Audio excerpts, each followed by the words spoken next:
গল্পৰ শিৰোনাম শেষ চিঠিখন। ৰাতি প্ৰায় 12 বাজিছিল। বাহিৰত বৰষুণৰ টোপালবোৰ টিনৰ ছালত পৰি অদ্ভুত শব্দ কৰি আছিল। ঘৰৰ কোণত পুৰণি এটা লেম্পৰ ম্লান পোহৰত বহি আছিল নিবেদিতা। তাইৰ হাতত এখন বহু পুৰণি চিঠি। চিঠিখন বহুদিন ধৰি বুকুৰ মাজত সাঁচি ৰাখিছিল তাই। কেতিয়াবা মন বেয়া হ'লে উলিয়াই পঢ়ে। চকুপানী টোপ টোপকৈ কাগজখনত পৰে।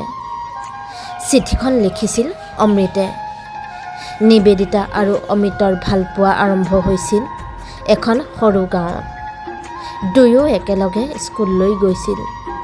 অমৃত দুখীয়া ঘৰৰ ল'ৰা আছিল, কিন্তু মনটো আছিল সোণৰ দৰে। আনফালে নিবেদিতা আছিল গাঁওখনৰ আটাইতকৈ ধনী মানুহজনৰ জীয়েক। স্কুল ছুটি হ'লেই দুয়ো নদীৰ পাৰত বহি বহু সপোন দেখে। অমৃতে কেতিয়াবা কৈছিল, এদিন মই ডাঙৰ মানুহ হ'ম, তোক সুখত ৰাখিম। নিবেদিতাই হাঁহি মাৰি কৈছিল, মোৰ সুখ টকা পইচা নাই অমৃত, তই থাকিলেই হ'ল। কিন্তু জীৱনে সকলোৰে সপোন পূৰণ নকৰে। কলেজ শেষ হোৱাৰ পাছত অমৃত চাকৰিৰ সন্ধানত চহৰলৈ গ'ল। যোৱাৰ আগদিনা নদীৰ পাৰত বহি নিবেদিতাৰ হাতখন ধৰি ক'লে, মই ঘূৰি আহিম আৰু তোক বিয়া কৰিম। নিবেদিতাই চকুপানী লুকুৱাই মূৰ দোলাইছিল। প্ৰথম কেইমাহ সকলো ভালেই আছিল। অমৃতে নিয়মিত চিঠি লিখিছিল, নিজৰ কষ্টৰ কথা, সপোনৰ কথা, ভৱিষ্যতৰ কথা। কিন্তু লাহে লাহে চিঠি কমি আহিল। এদিন, দুদিন, এমাহ। নিবেদিতাই প্ৰতিদিনে ডাকঘৰৰ ওচৰত অপেক্ষা কৰিছিল, কিন্তু অমৃতৰ কোনো খবৰ নাছিল। ইফালে নিবেদিতাৰ দেউতাকে তাইৰ বিয়া ঠিক কৰি পেলালে। ল'ৰাজন ধনী ব্যৱসায়ীৰ পুতেক। নিবেদিতাই বহু কান্দি ক'লে, মই আনক বিয়া কৰিব নোৱাৰোঁ দেউতা, মই অমৃতক ভাল পাওঁ। কিন্তু দেউতাই কঠোৰ মাতেৰে কৈছিল, দুখীয়া ল'ৰাই ভালপোৱাৰে ঘৰ নচলায়।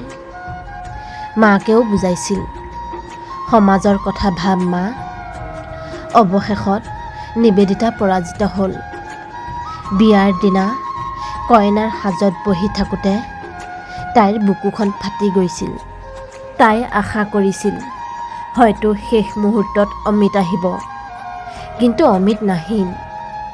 বিয়াৰ পাছত নিবেদিতা চহৰলৈ গ'ল। ডাঙৰ ঘৰ, বহু টকা, চাকৰ নাকৰ সকলো আছিল, কিন্তু সুখ নাছিল।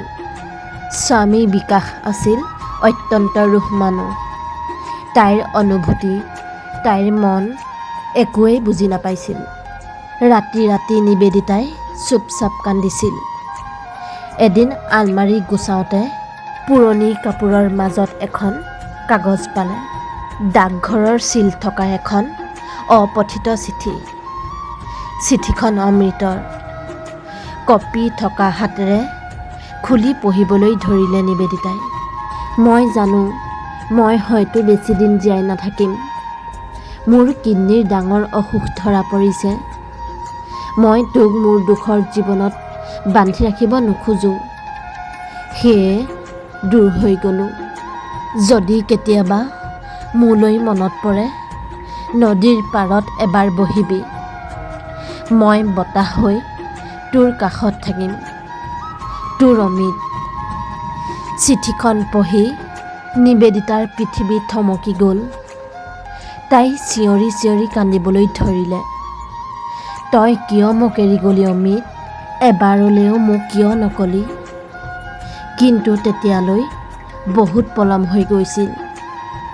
কেইদিনমান পিছত নিবেদিতা গোপনে নিজৰ গাঁৱলৈ গ'ল।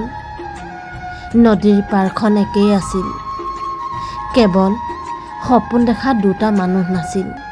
তাই নদীৰ পাৰত বহি বহু সময় কান্দি থাকিল। এজন বুঢ়া মানুহে ওচৰলৈ আহি ক'লে, তুমি নিবেদিতা নেকি? তাই আচৰিত হৈ মূৰ দুপিয়াইছিল। বুঢ়া মানুহজনে ক'লে, অমিতে মৰাৰ আগতে মোক এটা বাকচ দি গৈছিল। কৈছিল নিবেদিতা কেতিয়াবা আহিলে দিব। বাকচটো খুলি দেখে ভিতৰত আছিল এখন সৰু ডায়েৰী আৰু এযোৰ ভঙা চুৰি। ডায়েৰীৰ শেষ পৃষ্ঠাত লিখা আছিল, নিবেদিতা, তই আন কাৰোবাৰ হৈ গ'লেও মোৰ প্ৰেম কেতিয়াও কম নহয়। মোৰ শেষ ইচ্ছা তই সুখী হবি। যদি পুনৰ জন্ম লওঁ মই আকৌ তোকেই ভাল পাম। নিবেদিতাই বুকুত ডায়েৰীখন সাৱটি ধৰি নদীৰ পাৰত বহি হুকহুকাই কান্দিবলৈ ধৰিলে। সেইদিনা বৰষুণ বহুত জোৰে নামিছিল। মানুহে কয় সেই নদীৰ পাৰত আজিও কেতিয়াবা এজনী মহিলাক কান্দি থকা দেখা যায়। তাইৰ হাতত থাকে এযোৰ ভঙা চুৰি আৰু বুকুৰ মাজত থাকে এটা নাম, অমৃত। ধন্যবাদ।